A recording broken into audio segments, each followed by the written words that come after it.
फारूक का फ़ोन आया था। अच्छा है? मेरे हिसाब से काफ़ी अच्छा है। कब आएंगे?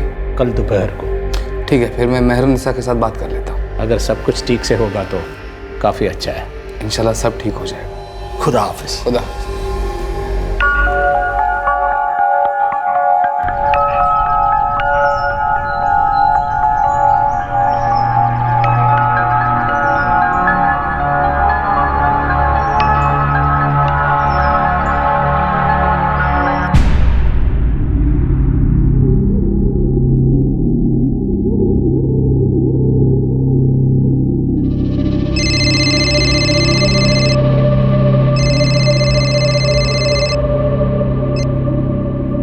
अस्सलाम वालेकुम। वालेकुम अस्सलाम। मिसबा, ताहिरा और मुमताज ने बात करके रखी है, कल दोपहर तक पहुंचना है। ठीक है, मैं पहुंच जाऊंगा। मिसबा कल आ जाएगा ताहिरा। लड़कियां चलो, मेहरुन्निसा मैडम ने बुलाया। चलो चलो चलो। रुबीना तुम भी चलो जल्दी। हाँ लड़कियां, मेहरुन्निसा मैडम ने बुलाया, चलो। सुबी तुम भी चलो, जल्दी चलो। मैडम ने बुलाया, चलो चलो जल्दी चलो। लड़कियां चलो, मैडम बुलाइए।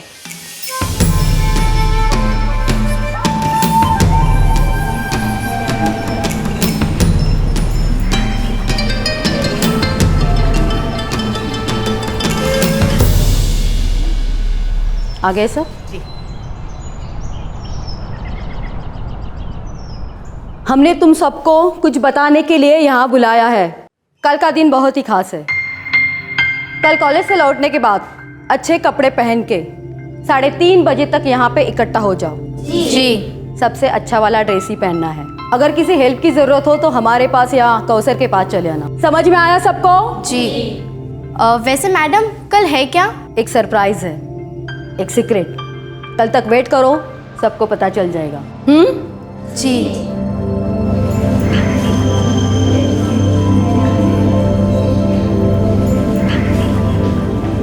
एक सरप्राइज, एक सीक्रेट। लड़कियों को बोला गया कि वो अपनी सबसे अच्छी वाली ड्रेस पहन कर आएं, लेकिन उन्हें क्या पता था कि ये सरप्राइज की बजाय एक सदमा होने वाला था।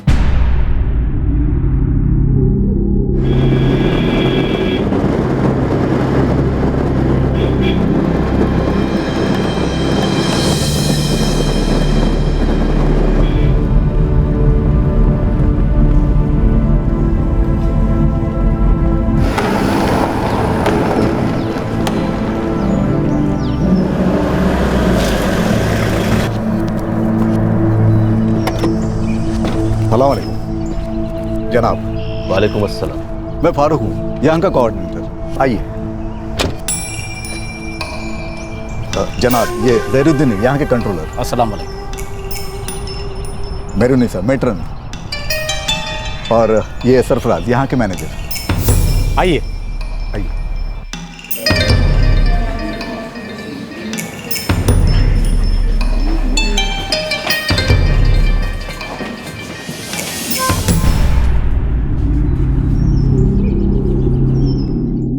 उन्हें मीनाज पसंद आई है। अच्छी बात है।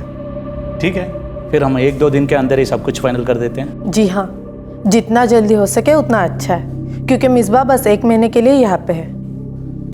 सरफराज, तो फ़ौरन मीनाज के अम्मी से कांटेक्ट करो। जी बिल्कुल।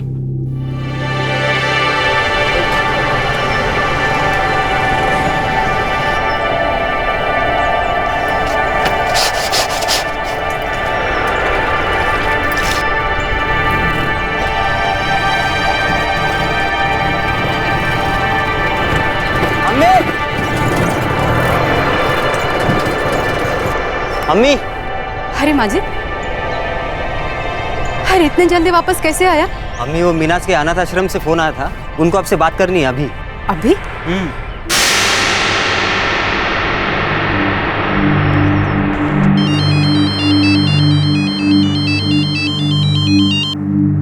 हेलो। हेलो, मैं मीनाज की अम्मी फरजाना बोल रही हूँ। हाँ फरजाना, मैं लिटिल एंजल से सरफराज बोल रहा हूँ। फारूक भाई आपसे फौरन मिलना चाहते हैं। आप कल ही यहाँ आ जाओ, आपसे कुछ जरूरी बात करनी है। क्या हुआ? मीनाज तो ठीक है ना? हाँ हाँ, वो बिल्कुल ठीक है। आप जल्दी यहाँ आ जाओ, आपसे किसी सिलसिले में अर्जेंट बात करनी है। क्या हुआ? उन लोगों को मुझसे कोई ज़रूरी बात करनी है। पता नहीं क्या बात है। अल्लाह करे मिनाज ठीक हो। 14 साल पहले जब मिनाज सिर्फ 3 साल की थी तो फरजाना के शौहर और मिनाज के अब्बू अपनी बीवी फरजाना और बच्चे मिनाज और माजिद को छोड़कर चले गए थे।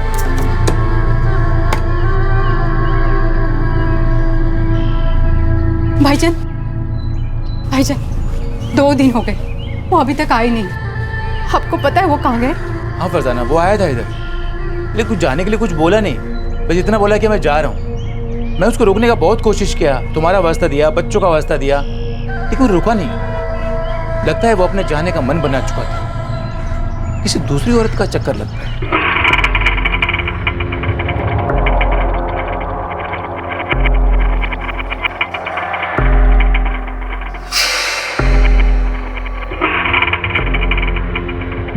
आपको निकाह कबूल है?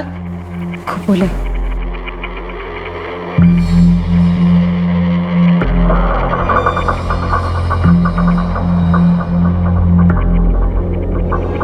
अब समझ में नहीं आ रहा कि बच्चों की देखभाल कैसे कर पाऊंगी। मैं और माजिद जैसे तैसे कमाकर घर तो चला रहे हैं, और जैसे जैसे बच्चे बड़े होते जाएंगे मुश्किलें और बढ़ जाएंगी। अब मैं क्या करूं? मैंने सुना उधर रायपुर में एक अनाथ आश्रम है। अलग अलग शहरों में वैसे ही और भी अनाथ आश्रम है। मेरे बच्चे अनाथ थोड़ी है। ये सिर्फ लावारिस बच्चों का ही अनाथ आश्रम नहीं है, ये उन बच्चों की भी देखभाल और पढ़ाई लिखाई कराते हैं जिनके माँ बाप उनका खर्चा ठीक से नहीं उठा पाते।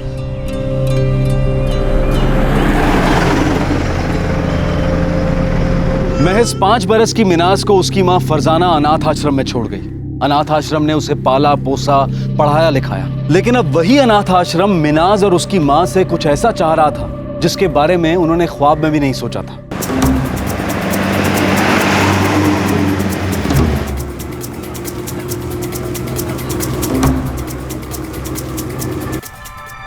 अम्मी आप पूरे 8 महीने बाद आई हो। क्या करूं बेटा, टाइम ही नहीं। अरे घर चलाने के लिए 6 घरों में काम करना पड़ता है। मैं समझती हूँ, आपसे मिलकर बहुत खुशी हुई। कहना सर कशिश कैसे? आप मिलने गए थे उनसे? नहीं बेटा, बहुत टाइम से मैंने उनको देखा भी नहीं है। मिनाज, माजिद तुम्हें बहुत याद करता है, सलाम भेजा है उसने। लेकिन अम्मी आप अचानक यहाँ कैसे? अरे वो फारूक भाईजान ने मुझे यहाँ बुलाया है। मिनाज तू जानती है क्या उन्होंने मुझे यहाँ क्यों बुलाया? नहीं अम्मी। वो कह रहे थे कुछ ज़रूरी बात करनी है। मिसबाह उल हक हिंदुस्तानी है, मगर काफ़ी सालों से अरब देश में रहते हैं। वो कल यहाँ आए थे, उन्होंने मिनाज को देखा है। मिनाज उन्हें बहुत पसंद आई है। फरजाना, मिसबाह मिनाज से निकाह करना चाहते हैं। वो बहुत अमीर है, अरब देश में सेटल है, मानो कि अरब ही है। फारूक भाई, मिनाज तो 17 साल की है। 17 की मतलब 18 की होने वाली है। फरजाना, इस उम्र में लड़कियां बहुत जल्दी बड़ी हो जाती है। देखो ये मिनाज के लिए बहुत अच्छा मौका है।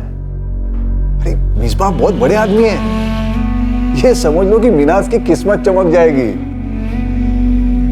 इसलिए हमने फैसला कर दिया है कि मिनाज का निकाह मिसबाह से कर देते हैं। फारूक भाई, आपने इस बारे में मिनाज से बात की? इसलिए तो आपको बुलाया यहाँ पे। आप उसकी माँ हैं, आप बात करिए उससे, समझाइए, मनाइए। देखो हमने तो फैसला कर दिया फरजाना, अब तुम्हें ये देखना है कि मिनाज इस निकाह के लिए खुद से राजी हो जाए। अम्मी आप ये क्या बोल रहे हैं? मुझे आगे बहुत पढ़ना है। आपको पता भी है 12वीं में मुझे कितने मार्क्स आए थे?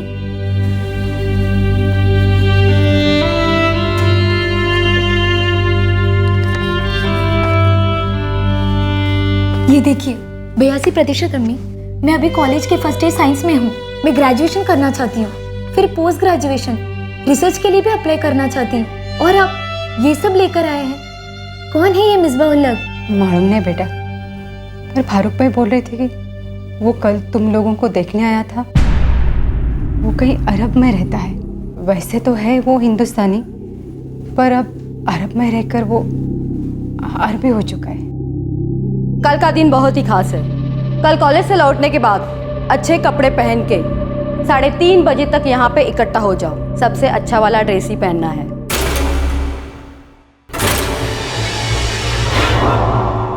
नहीं अम्मी, ये नहीं हो सकता। मुझे अभी शादी करनी ही नहीं है। मेरा पूरा फ्यूचर खराब हो जाएगा। मुझे अपना फ्यूचर बनाना है। फारूक भाई बोल रहे हैं कि अब उन्होंने तय कर लिया है। देख मीनाज, अब तक तुम्हारी देखभाल तो उन्होंने की है ना। माना कि उन्होंने मुझे एक बेहतर जिंदगी दी, लेकिन इसका मतलब ये तो नहीं है ना कि वो उसे इस तरह तबाह कर सकते हैं। अम्मी आप प्लीज उनसे बात कीजिए। मैं आगे पढ़ना चाहती हूँ, वो ऐसे नहीं कर सकते। देखो, हम उसे ऐसे जिद करने नहीं दे सकते। हम उसका भला बुरा जानते हैं। वो चाहे वो कितना भी पढ़ लिख जाए, आखिर में तुम उसके लिए एक अच्छा शौहर ढूंढोगी ना। और फरजाना, मीनाज के लिए इससे बेहतर कुछ हो ही नहीं सकता है। मिसबा अमीर है, अच्छे है, वहां रानी बनकर रहेगी। वो जो चाहेगी उसे मिलेगा। भाईजान, मीनाज पढ़ना चाहती है। वो अपनी जिंदगी खुद बनाना चाहती है। वो पागल है। वो खुद ही अपना फ्यूचर बर्बाद करना चाहती है। लेकिन मिसबा बहुत खुले विचारों के आदमी है। वो पढ़ाई करना चाहती है ना, वो उसे पढ़ाई करने देंगे। तुम उसकी चिंता मत करना। लेकिन भाईजान, मीनाज को डर है कि उसे घर में बंद कर देंगे, उसे पढ़ने नहीं देंगे, उसे कुछ भी करने नहीं देंगे। मीनाज पागल है। अरे फरजाना, मिसबा बहुत ही सुलझा हुआ आदमी है, अमीर है। और ऐसा सोचना भी मत कि मिनाज इस निकाह से मना कर सकती है। इसके अलावा कोई चारा नहीं है। मिनाज का निकाह मिसबा से ही होगा। इसी में मिनाज की, तुम्हारी, हमारी, सबकी भलाई है। अगर वो ना मानी, नखरे किए, जिद पर अड़ी रही, तो हम उसे यहां से बाहर कर देंगे। फिर वो क्या फ्यूचर बनाएगी? फरजाना, एक बात समझ लो, मिनाज के लिए इससे अच्छा शौहर तुम कभी नहीं ढूंढ पाओगी। बस अब इससे आगे कुछ नहीं हो सकता। तुम उसे बोलो कि राजी खुशी मान जाए।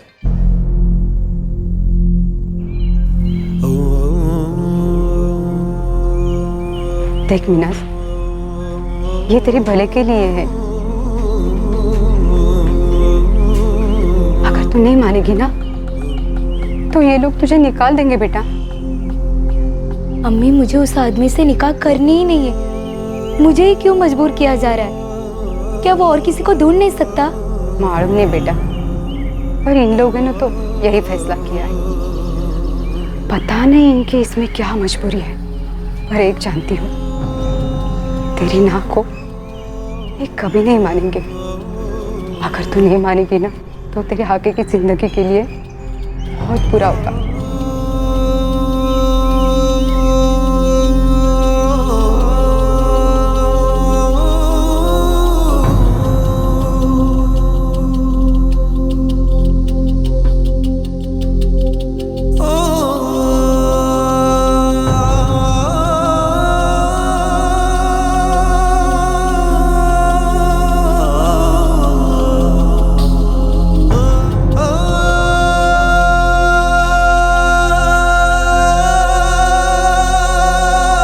मुझे कबूल है।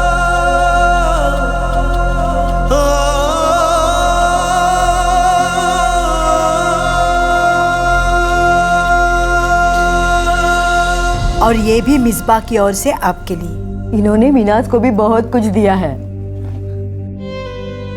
मुबारक हो शेख साहब।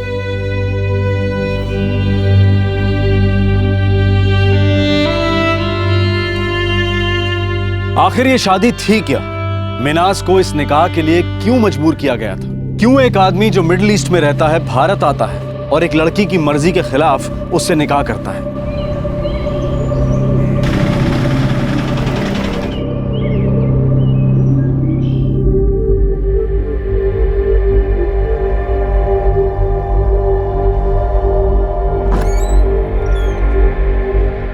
ज्यादा कपड़े निकालने की जरूरत नहीं है। मिसबा तुम्हें हनीमून पे ले जाना चाहता है। कल सुबह ही तुम लोग निकल रहे हो।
मुझे आपसे कुछ बात करनी है।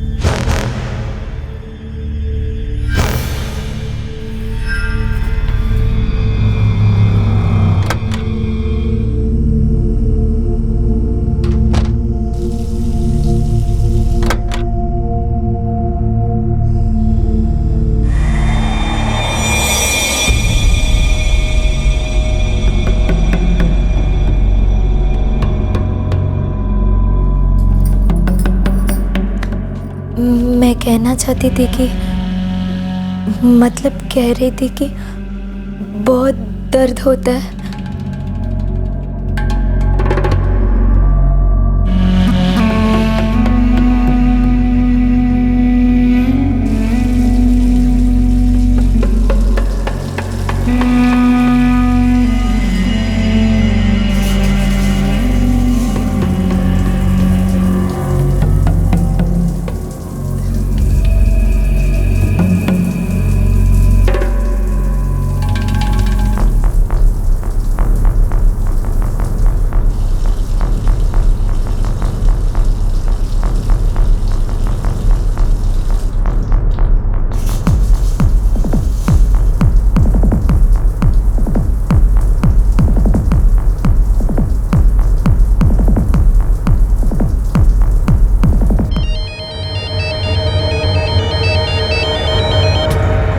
हेलो हेलो भाईजान, मिनाज। मिनाज, कैसी है तू? मैं ठीक नहीं हूँ भाईजान। क्या अम्मी मुझे मिलने आ सकती है? क्यों, क्या हुआ? कहाँ पे तू? मैं एलपी में हूँ। अम्मी को बोलना मुझे उनसे मिलना है। ठीक है, मैं बोल दूंगा, पर है कहाँ पे तू? रामविलास होटल। हाँ हाँ ठीक है, मैं बोल दूंगा। जितना जल्दी हो सके उतना जल्दी आने को बोलो। हाँ हाँ हाँ ठीक है ठीक है। ठीक है, मैं रखती हूँ।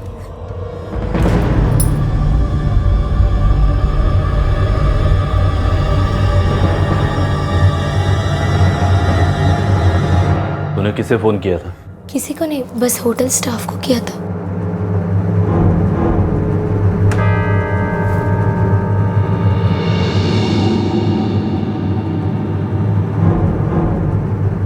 मेरे मोबाइल से तूने होटल के स्टाफ को फोन किया था? जी। आइंदा मेरे फोन को हाथ मत लगाना, समझ गई? हाँ।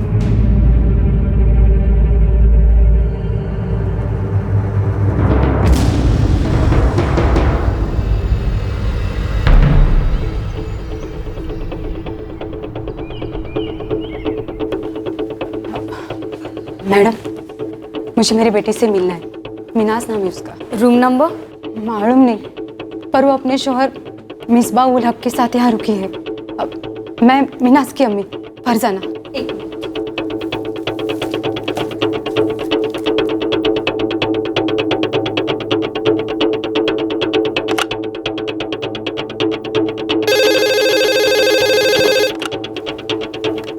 हेलो। Good evening sir. कोई लेडी आई है फरजाना, उन्हें मिनाज जी से मिलना है।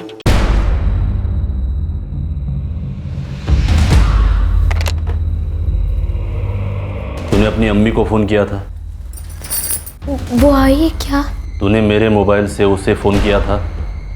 मैं उनसे मिलना चाहती हूँ।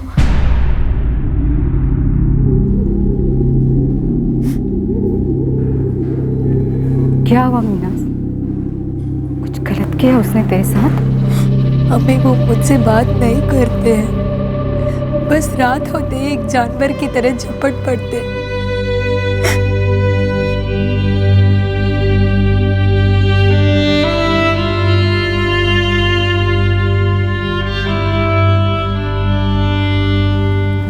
बेटा, तू उससे बोलती क्यों नहीं?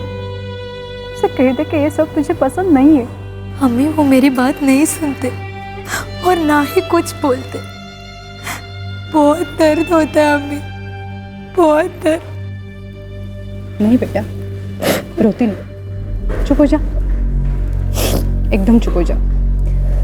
मिनाज, शादी के बाद मियाँ और बीबी के बीच ये होता ही रहता है। शुरुआत में बहुत दर्द होता है, कुछ समय के बाद सब ठीक हो जाता है। मम्मी मुझे उनके साथ रहना ही नहीं है, मैं फिर से अनाथ आश्रम जाना चाहती हूँ, मुझे पढ़ना है। मिनाज, तेरा निकाह हुआ है, वो शौहर है तेरे।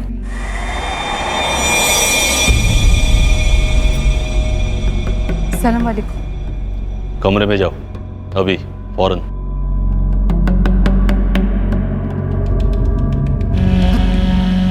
दोबारा मिलने आने की जरूरत नहीं है। वो मेरी बेटी है। अब मेरी बीवी है। अब तुम जाओ, दोबारा कभी मत आना।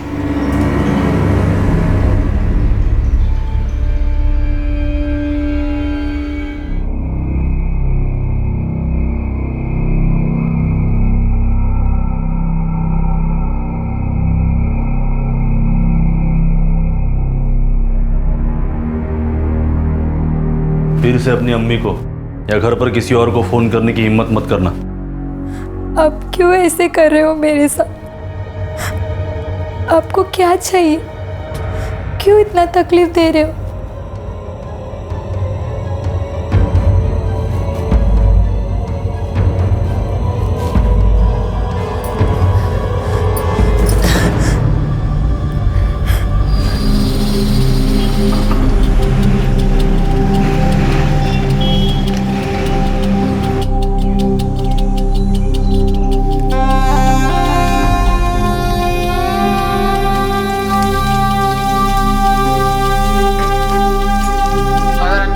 നമ്പർ മേടിച്ച് പിറ്റേന്ന് ഫാദർ തന്നെ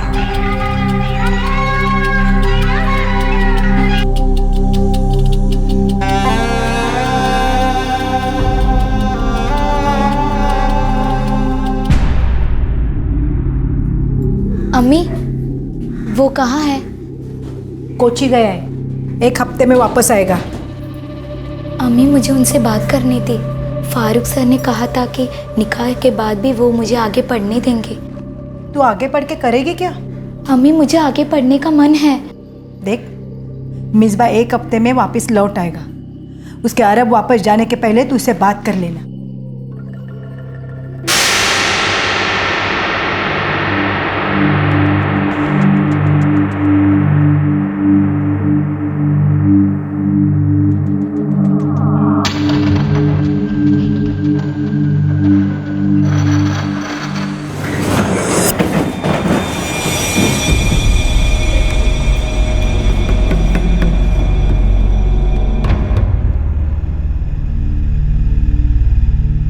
मुझे आपसे कुछ बात करनी है। मैं आगे की पढ़ाई करना चाहती हूँ। मेरे पुराने कॉलेज या फिर यहाँ के किसी भी कॉलेज में जाना चाहती हूँ। मैं कॉलेज के फर्स्ट ईयर में थी। मैं परसों जा रहा हूँ। आप कहाँ जा रहे हो? Abu Dhabi. मैं वहीं रहता हूँ। तुम यहीं रहोगी अम्मी के पास, उन्हें घर में मदद करोगी। लेकिन मैं आगे पढ़ना चाहती हूँ। तुम्हें जो करने को कहा है तुम वही करोगी, समझ गई? लेकिन फारूक सर ने कहा कि आप मुझे आगे पढ़ने देंगे।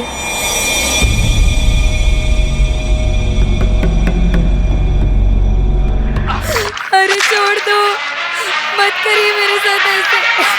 माफ कर दो, छोड़ दो मुझे, छोड़ दो।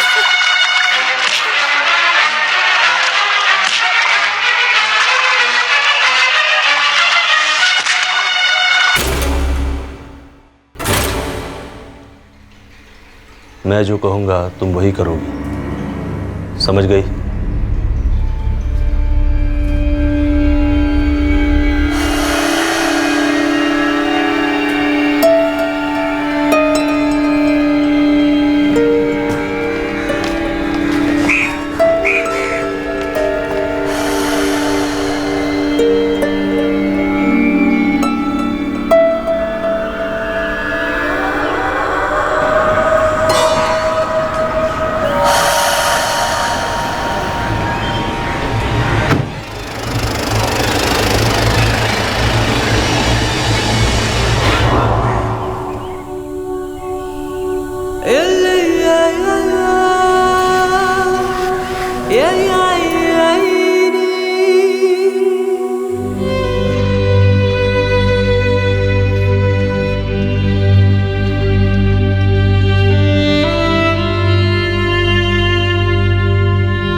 मिनाज, मिनाज, कल तुझे अनाथ आश्रम वाले लोग वापस ले जाने के लिए आ रहे हैं। हाँ, मुझे वापस भेज रहे हो क्या? वो मुझे पता नहीं, बस तुझे जाना है। और हाँ, मिसबा 15 मिनट में फोन करेगा, उसे बात करनी है तुझसे कुछ।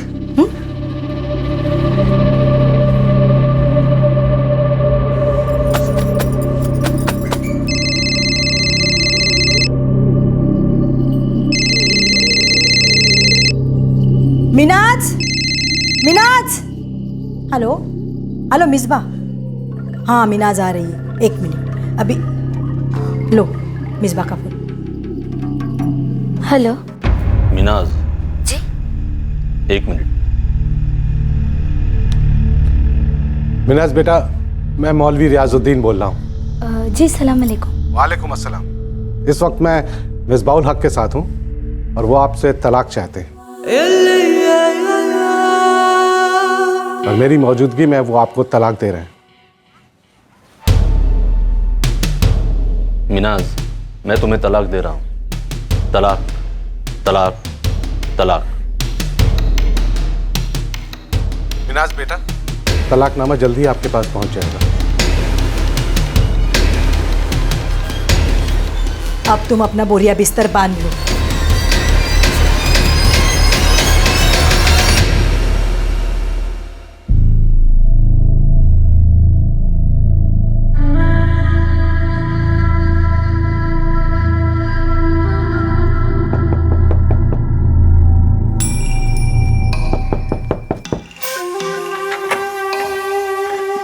अस्सलाम वालेकुम। वालेकुम अस्सलाम।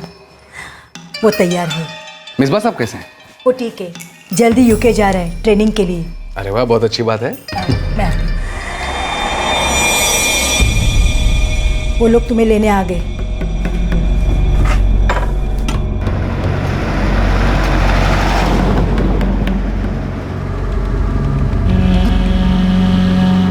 क्या अब मैं कॉलेज जा सकती हूँ? एक बुरे निकाह का दर्द झेलने और फिर तलाक की तकलीफ से गुजरने के बावजूद मिनाज इन सभी चीजों से बाहर निकलकर खुश थी। वो एक ऐसी लड़की थी जो बहुत पढ़ना चाहती थी, लेकिन जैसा उसने सोचा था वैसा कुछ नहीं हुआ।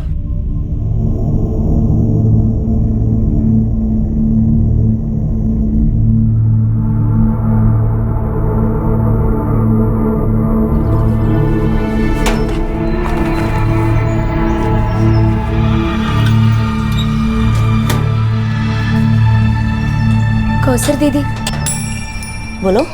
मैं कॉलेज क्यों नहीं जा सकती? दिन भर अकेले कमरे में पड़ी पड़ी मैं क्या करूं? मिनाज, मेहरुनिसा मैडम ने बोला है कि तुम कॉलेज नहीं जा सकती। तो फिर मैं क्या करूं? वो ही तुम्हें बता देंगे।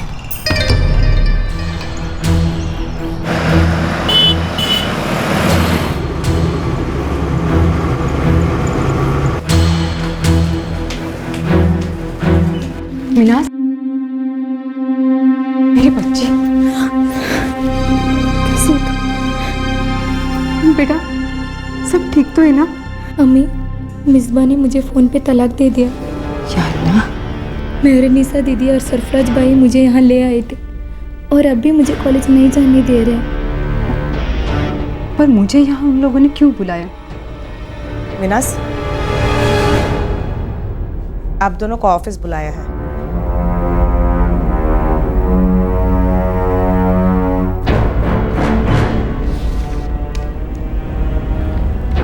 मिनाज, मिसबा ने तुम्हें तलाक दिया है। जी मुझे पता है सर। अब तुम्हें अनाथ आश्रम छोड़ना पड़ेगा। सर मुझे आगे पढ़ना है, मेरी पढ़ाई क्यों बंद की जा रही है? आखिर इसमें मेरी गलती क्या थी? यह आश्रम उन लड़कियों के लिए है जो या तो गरीब है या फिर अनाथ। शादीशुदा औरतों को हम यहाँ पर नहीं रख सकते, ये हमारे रूल्स के खिलाफ है। पर फारूक भाई, इसमें मेरे मिनाज का क्या कसूर है? इसकी शादी तो आपने जबरदस्ती करवाई और अब वो लड़का इसे छोड़कर चला गया। सर आपने कहा था कि वो मुझे पढ़ाई जारी रखने देगा, लेकिन वो तो किया नहीं, वो मुझे छोड़कर चला गया। अब इसमें मेरी क्या गलती थी? तुम्हें उसने क्यों छोड़ा, इसका जवाब या तो तुम खुद दे सकती हो या तो फिर वो।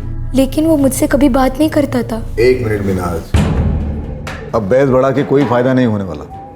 हम लोग कुछ नहीं कर पाएंगे। तुम्हें यहाँ से जाना होगा, मतलब जाना होगा।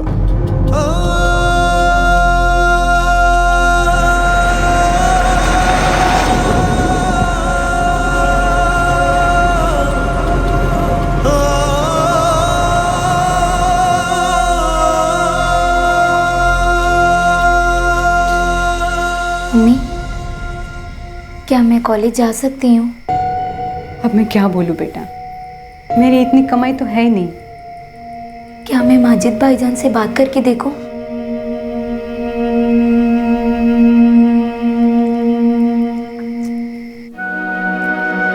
कुछ बचता ही कहाँ है मिनाज,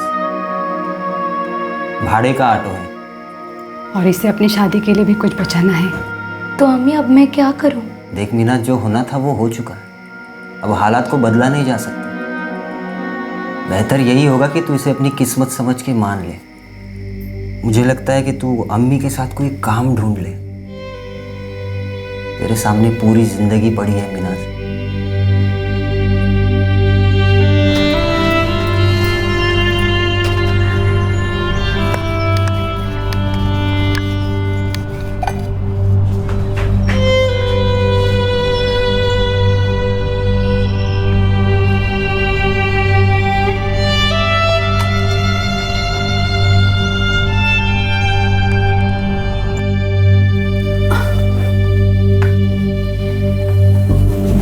मिनाज, ये ले बेटा।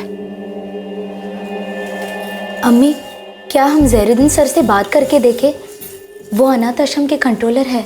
कोई फायदा नहीं बेटा, वो लोग पहले ही मना कर चुके हैं। लेकिन एक बार कोशिश तो करके देखते हैं, शायद वो हमारी मदद कर सके। क्या तू अकेली जा सकेगी?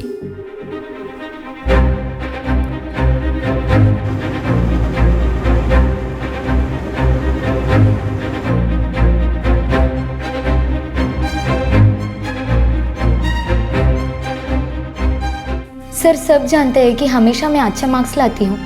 12वीं की कक्षा में मैं 80 से ऊपर लाई थी। मैं पढ़ना चाहती हूँ सर, कॉलेज जाना चाहती हूँ। मीनास, मुझे तुम्हारा पूरा केस मालूम है। मुझे लगता है कि तुम्हें और तुम्हारे अम्मी को साफ साफ बता दिया था कि तुम्हें इस अनाथ आश्रम में कोई जगह नहीं। सर लेकिन मुझे समझ नहीं आ रहा है कि मेरा क्या कसूर है। आश्रम वाला ने जो कहा था वही मैंने किया। अगर उस आदमी ने मुझे छोड़ दिया तो मैं क्या करूँगी, कहाँ जाएगी? तुम्हें पता है मिसबा ने तुम्हें तलाक क्यों दिया है? नहीं सर। तलाकनामे में तो कोई वजह नहीं लिखी है, लेकिन उसने मुझे साफ बताया कि तुम्हारे शादी से पहले कई आदमियों के साथ तुम्हारे अफेयर थे। सर लेकिन ये सब झूठ है। मीनास, जब औरत के साथ पहली रात गुजारते हैं ना, तब आदमियों को सब पता चल जाता है। तुम्हें क्या लगता है सब छुपा रहेगा?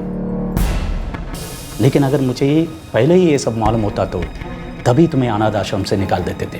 सर लेकिन ये सब इल्जाम झूठ है। तुम तो बोलोगी ही, लेकिन ये सब सच है। सर आप मुझे अनाथ आश्रम से निकाल दीजिए, लेकिन कम से कम मुझे कॉलेज तो जाने दीजिए। मैं घर से कॉलेज जाएगी सर। सॉरी मीनास, हम ऐसा कर नहीं सकते हैं और इस मामले को ज़्यादा खींचने की ज़रूरत नहीं है। अब तुम्हारे लिए इस अनाथ आश्रम में कोई जगह नहीं है।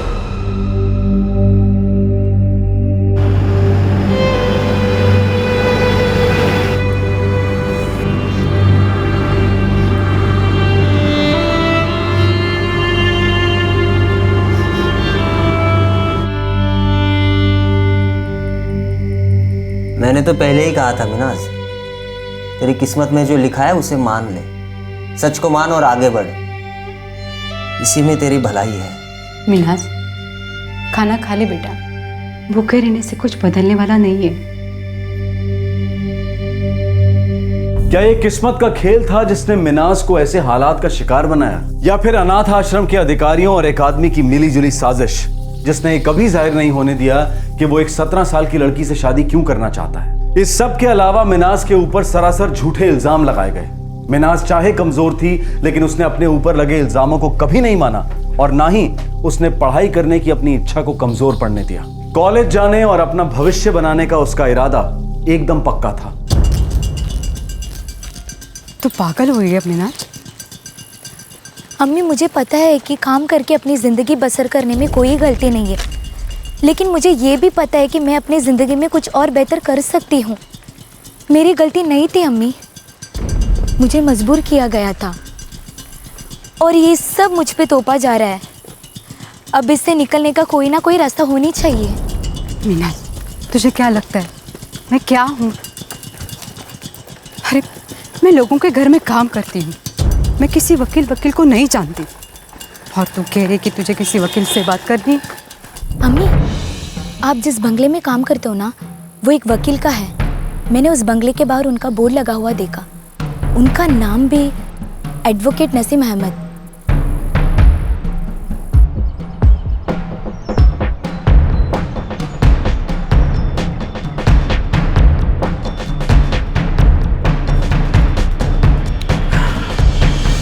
ठीक है, आप उसे मेरे पास भेज दीजिए, मैं देखता हूँ मैं क्या कर सकता हूँ। नमी सर,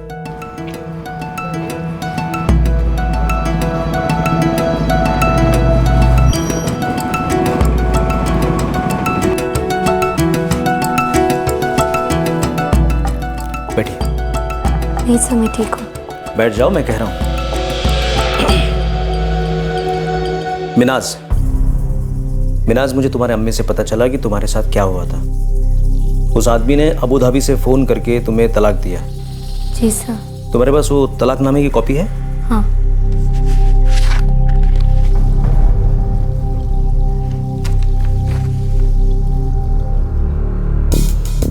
तुम्हारी शादी को सिर्फ 1 महीना हुआ था? 1 महीना 5 दिन। मिनाज, तुम्हें पता है उसने तुमसे निकाह क्यों किया था? मुझे पता नहीं सर, वो मेरे आश्रम में आए थे, हम सबको देखा और मुझे बताया गया कि उन्होंने मुझे सिलेक्ट किया। हाँ, पर क्यों? मुझे कुछ नहीं पता सर। मैं बस इतना जानती हूँ कि मेरे कॉलेज जाना बंद हो गया। मैं आगे पढ़ना चाहती हूँ सर, मैं ये सब कुछ भूल जाना चाहती हूँ। अनाथ आश्रम के अथॉरिटीज़ ने मुझे कहा था कि वो मुझे फिर से नहीं लेंगे। मैंने उनसे रिक्वेस्ट भी की थी कि वो मुझे भले ही ना ले, कम से कम कॉलेज तो जाने दे, लेकिन वो नहीं मानी सर। मेरी माँ बहुत गरीब है, बहुत। मैं पढ़ लिख कर कुछ बनना चाहती हूँ। मैं हमेशा अच्छा मार्क्स लाती हूँ और आगे भी लाएगी। मैं पोस्ट ग्रेजुएशन करना चाहती हूँ। मिनाज, मैं समझ सकता हूँ कि तुम अपने पढ़ाई को लेके बहुत सीरियस हो। मैं ये भी देख रहा हूँ कि तुम एक होनहार स्टूडेंट हो। लेकिन मिनाज, एक बात अब तुम्हें समझनी होगी कि तुम्हारे साथ अपराध हुआ है। वो जो अबू धाबी से मिसबा उलग आया था, वो निकाह करके तुम्हारे साथ रिश्ता बनाना नहीं चाहता था। वो सिर्फ तुम्हारे साथ अच्छा वक्त बिताना चाहता था। और ये सारी बातें तुम्हारे अनाथ आश्रम के अथॉरिटीज़ को अच्छे से पता थी। उन्हें पता था कि वो तुम्हें छोड़ देगा, तुम्हें तलाक देगा। लेकिन क्यों सर? मिनाज, मिसबा अमीर आदमी होगा, उसने अनाथ आश्रम अथॉरिटीज़ को पैसे खिलाए होंगे। मिनाज, तुम अरबी कल्याणम या अरबी निकाह के बारे में जानती हो? नहीं सर। तुम इसी रिवाज की शिकार हुई हो। एक रिवाज, एक प्रथा की शिकार। क्या है ये अरबी कल्याणम, अरबी निकाह? एक इलाके की प्रथा जो सदियों से चली आ रही थी, लेकिन 20वीं सदी की शुरुआत में कम होना शुरू हुई जब बहुत से समाज सेवियों ने इसके खिलाफ आवाज उठानी शुरू की। लेकिन ये रिवाज है क्या? दक्षिण भारत में स्थित केरल सदियों से देश के प्रमुख व्यापारिक केंद्रों में से एक रहा है। केरल के मसाले दुनिया भर में जाने जाते थे। खाड़ी के अरब व्यापारी यहां व्यापार के लिए आया करते थे। यहां अपने प्रवास के दौरान कई बार उन्हें माल तैयार होने के इंतजार में महीनों रहना पड़ता था। ये वक्त कई दफा कुछ महीनों से साल भर तक खिंच जाता था।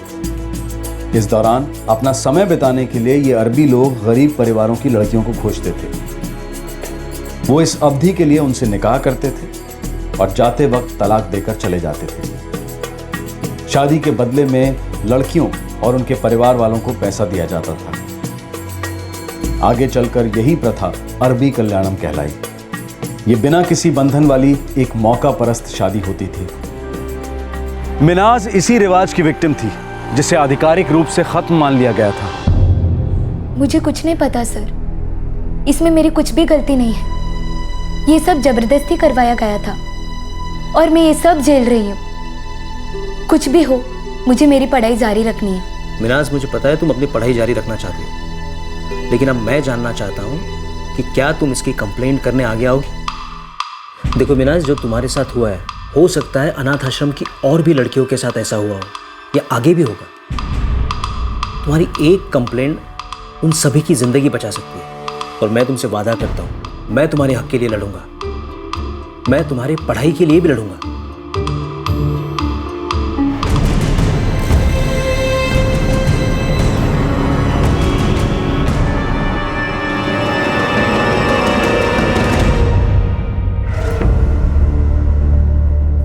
रशीद, ये रही उस लड़की की मार्कशीट। सिर्फ 17 साल की है, नाबालिग। कोई मैरिज सर्टिफिकेट है? मेरे ख्याल से तो नहीं है, क्योंकि अगर होता तो वो मुझे जरूर बताती। बहुत इंटेलिजेंट लड़की है, लेकिन गरीब है, और इसीलिए शायद उस अनाथ आश्रम के अथॉरिटीज ने उसे ये सब करने के लिए मजबूर किया होगा। लगता है निकाह प्रॉपरली किया गया था। Come on Rashid, she is just 17, सिर्फ 17 साल की है वो, और ये इलीगल है। क्या वो कंप्लेन फाइल करने के लिए आएगी? श्योर, जरूर। रशीद, वो हर हाल में अपनी पढ़ाई जारी रखना चाहती है। ठीक है, पहले हमें कंप्लेन रजिस्टर करनी होगी, बाकी की बात बाद में देखेंगे। ठीक है।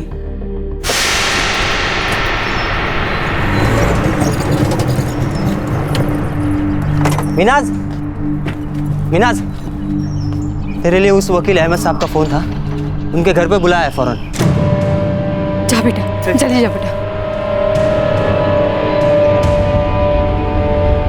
देखो मिनाज, तुम्हारे साथ जो भी हुआ है सब खुल के बोल देना। सर, मेरे 2 बहनें भी हैं, वो दूसरे अनाथ आश्रम में रहते हैं, उन पर इसका कोई असर नहीं पड़ेगा ना? नहीं मिनाज, तुम्हारी दोनों बहनों पर इस बात का कोई फर्क नहीं पड़ेगा, बल्कि तुम्हारी इस कदम से कई और लड़कियां इस तकलीफ से गुजरने से बच जाएगी।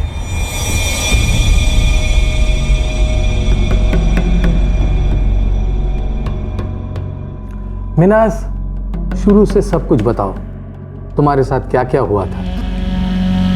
बताओ मिनाज।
हाँ फारूक भाई, आप जल्दी यहाँ आ जाइए।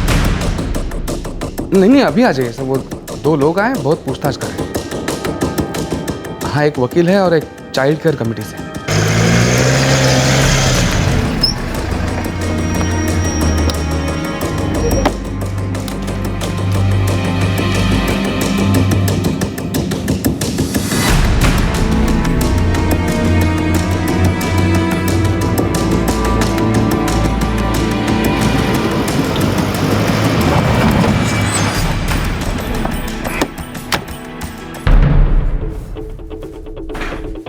क्या हुआ है? इतना हंगामा क्यों मचा रखा है? क्या मिनाज वो पहली लड़की है जिसका आप लोगों ने इस तरह से निकाह कराया है? इसके पहले और ऐसी कितनी लड़कियों का निकाह करा चुके हैं? ये क्या बात कर रहे हैं आप? ये निकाह लड़की और उसकी अम्मी की रजामंदी से हुई थी, उन पे कोई जोर जबरदस्ती नहीं की गई थी। आप लोगों ने मिसबाउल हक के लिए बाकायदा एक सिलेक्शन प्रोसीजर रखा था, लड़कियों को सच सवर कर उसके सामने आने बोला था, और अब ये कह रहे हैं कि इसमें उस लड़की की रजामंदी थी। उस लड़की ने हमारे यहाँ कंप्लेन कराया है कि ये सब उससे जबरदस्ती कराया गया था। ये सरासर गलत है सर, उसे किसी ने मजबूर नहीं किया था।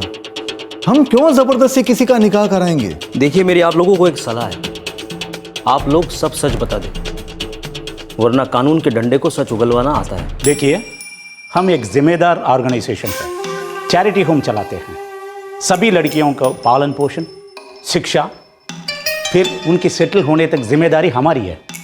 मिनाज का निकाह उसकी मर्जी के खिलाफ किया गया था, फिर फ़ोन पर गैरकानूनी ढंग से उसे तलाक दिया गया और वो तलाक के डॉक्यूमेंट्स उसे पोस्ट से भेजे गए। इस सब के लिए आप लोगों को कितने पैसे मिले? देखिए, आप लोग हम पर झूठा इल्ज़ाम लगा रहे हैं। देखते हैं कौन सही है और कौन गलत।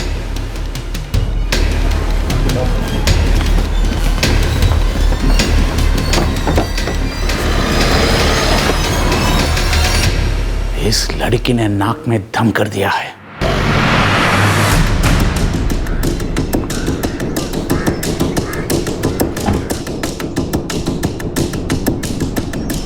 मिनाज ने चाइल्ड केयर ऑर्गेनाइजेशन में जो कंप्लेंट किया, ये उसकी कॉपी है।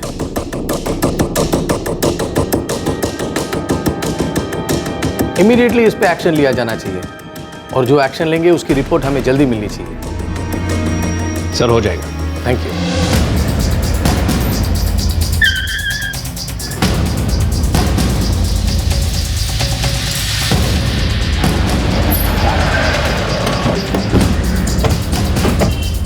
सर सर सर, हम लोगों ने गलत क्या किया है? सब कुछ रिवाज के मुताबिक हुआ है।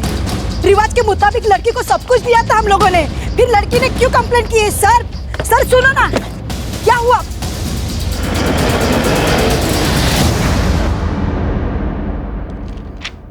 लड़की की उम्र 17 साल की है, फिर उसका निकाह कैसे करवाया जा सकता है? जी देखिए, यहाँ हर चीज़ कायदे के मुताबिक की गई है। हमारे यहाँ जो सर्कुलर इशू किया गया है उसका हिसाब से 16 साल से ऊपर की लड़कियों के निकाह का रिकॉर्ड रखना है। आप चाहें तो मैं दिखा सकता हूँ। 18 साल से छोटी उम्र की लड़की की शादी चाइल्ड मैरिज प्रोहिबिशन एक्ट के अनुसार गैर कानूनी है। नहीं जी, आप सर्कुलर देख सकते हैं। ये निकाह रजिस्टर करवाया था? मुझे इसके बारे में कुछ पता नहीं है। मैंने तो ये सारे कागजात रजिस्ट्रार ऑफिस में भिजवा दिए थे। इसके बाद का काम तो जिनका निकाह होता है उनका काम है। आपके सर्टिफिकेट में मिसबाउल हक का पता उसकी माँ के घर का दिया हुआ है। वो तो यहाँ का रहने वाला भी नहीं है, फिर आप ये एड्रेस कैसे मेंशन कर सकते हैं? जी वो उनका बेटा है, उसने अपना एड्रेस यही लिखवाया था। इसके आगे की जांच करना हमारा काम नहीं है। उस आदमी ने इस लड़की को 1 महीने में तलाक दी और अबू धाबी चला गया। फिर ये निकाह आखिर था क्या?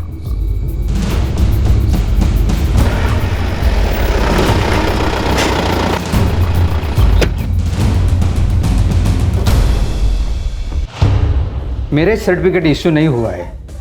कपल को यहाँ आने के लिए और सिग्नेचर करने के लिए डेट भी दी गई थी, लेकिन वो दोनों यहाँ नहीं आए थे।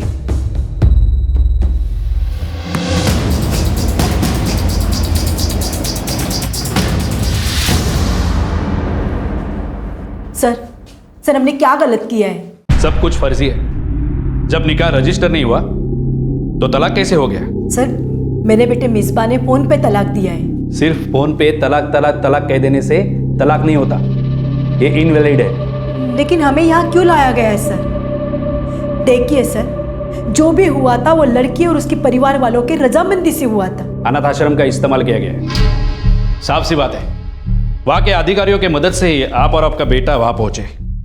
फिर एक लड़की पसंद की गई। आश्रम के साथ निगोशिएट किसने किया था? इस सब के लिए कितने पैसे दिए गए थे? आपके चुप रहने से कोई फायदा होने वाला नहीं है। हाँ, पर अगर आप मुंह खोले, सच बोले तो आपका फायदा हो सकता है। सर, हमारी एक फैमिली फ्रेंड है मुमताज़, उन्हें मिनाज पसंद आई है। उसी ने हमारी मदद की थी मिसबा भाईजान के लिए दुल्हन ढूंढने में। मिसबा आपका बेटा है?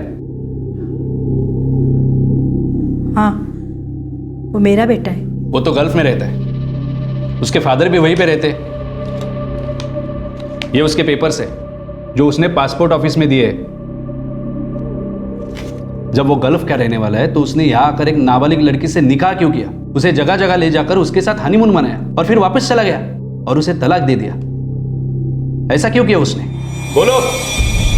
वो यूके में ट्रेनिंग कर रहा है और ये ट्रेनिंग शादीशुदा लोग नहीं कर सकते, इसलिए मिसबा ने उस लड़की को तलाक दिया। अगर वो मिनाज को सच में अपनी बीवी बनाना चाहता था तो फिर वो उसे साथ लेकर क्यों नहीं गया? और अगर वो जानता था कि शादीशुदा लोग ट्रेनिंग नहीं कर सकते और उसे ट्रेनिंग करनी थी तो फिर उसने ये निकाह क्यों किया? मेजबा आप ही का लड़का है या फिर अनाथ आश्रम के अधिकारियों के साथ मिलकर आप ये साजिश कर रहे हैं और मेजबा ने आपको भी पैसे दिए? मेरा बेटा है वो। मिसबा मेरा बेटा है। बेटा है मेरा वो। नाज़नीन ने कबूल किया कि वो भी एक ऐसी ही जबरन कराई गई फर्जी शादी का शिकार थी। उसका शौहर जो अरब से था उसने भी उसके साथ ऐसा ही किया था और फिर उसे छोड़कर चला गया। मिसबा नाज़नीन और उसके अरब शौहर का ही बेटा था। कुछ सालों बाद जब उस अरब को पता चला कि नाज़नीन से उसका एक बेटा है तो वो मिसबा की परवरिश करने के लिए मान गया, लेकिन नाज़नीन को फिर भी अपने साथ नहीं ले गया।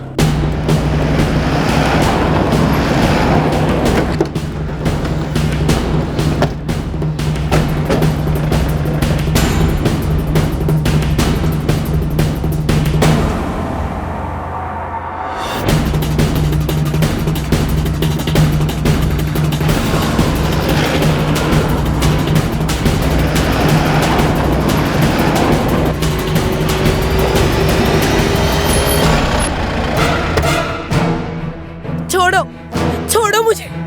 कहाँ लेके जा रहे हो?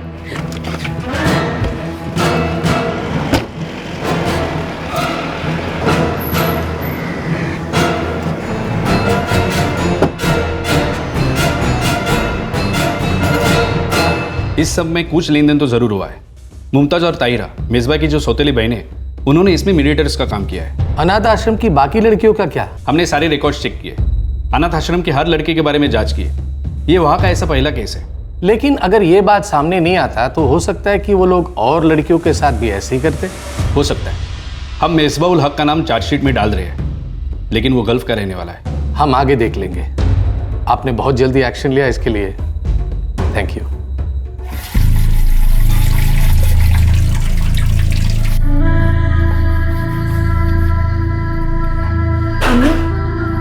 अहमद सर ने कुछ कहा? पिल्ले कुछ नहीं कहा।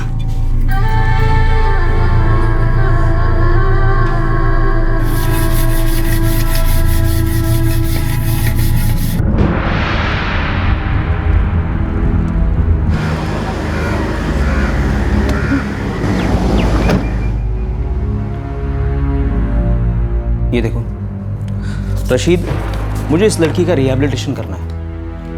ये बताओ कितने जल्दी हो सकते हैं? मैं पूरी कोशिश कर रहा हूं। जुवेनाइल वेलफेयर के डिस्ट्रिक्ट ऑफिसर को पेपर्स भेजूंगा, वो सब कैलकुलेशंस करेंगे।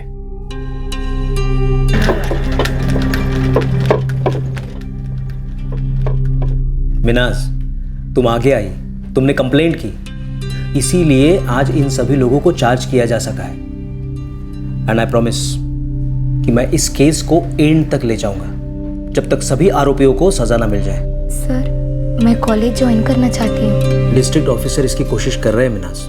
तुम्हारे साथ धोखा हुआ है और इसका हिसाब जरूर होगा। एंड डोंट वरी, मुझे विश्वास है कि तुम बहुत जल्द कॉलेज जाना शुरू करोगी।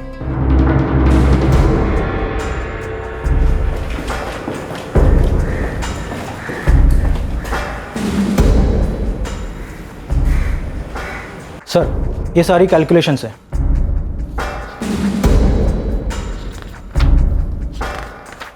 ठीक है, इसकी ऑफिशियल कॉपी सीसीओ को भिजवा दो। Okay sir.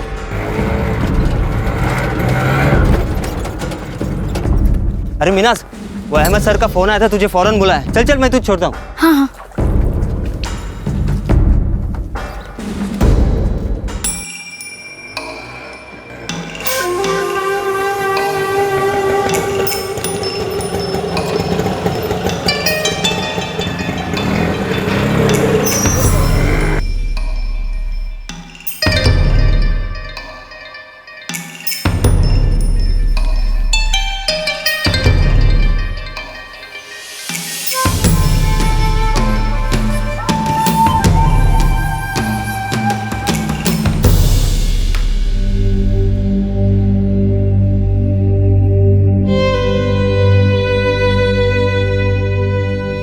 तुम कल से कॉलेज जा सकती हो मिनाज।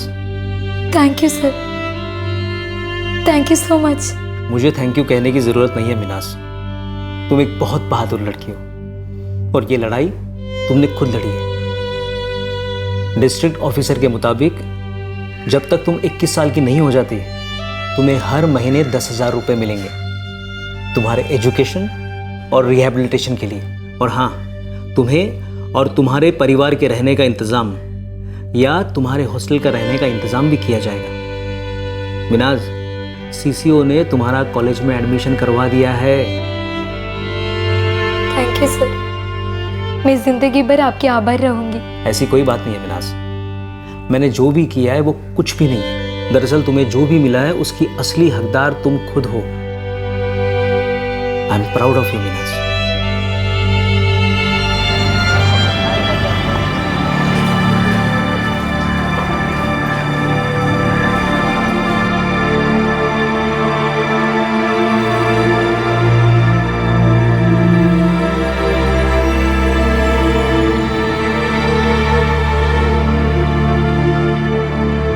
आईपीसी की धारा 376 बलात्कार के लिए, 498A पति या रिश्तेदारों द्वारा औरत पर हिंसा करने के लिए, पॉक्सो एक्ट यानी कि protection of children from sexual offence act 2012 के सेक्शन 7 और prohibition of child marriage act 2006 के सेक्शन 9 बालिग मर्द का नाबालिग लड़की से शादी करने के लिए, सेक्शन 10 नाबालिग की शादी की रस्म कराने के लिए, सेक्शन 11 चाइल्ड मैरिज को बढ़ावा देने के लिए और सेक्शन 15 इसके तहत सभी अपराधों को कॉग्निसेबल और नॉन बेलेबल मानने के लिए। ये सारी धाराएं इन सभी आरोपियों पर लगाई गई हैं। एडवोकेट नसीम अहमद जोर दे रहे हैं कि लड़की के यौन शोषण के लिए ट्रैफिकिंग का सेक्शन 370A भी इसमें जोड़ा जाए। सभी आरोपी अभी जमानत पर बाहर हैं। पुलिस अभी तक मिसबाउल हक और अनाथ आश्रम के अधिकारियों के बीच पैसे का लेन देन साबित नहीं कर पाई है। मिनाज की कॉलेज की पढ़ाई जारी है।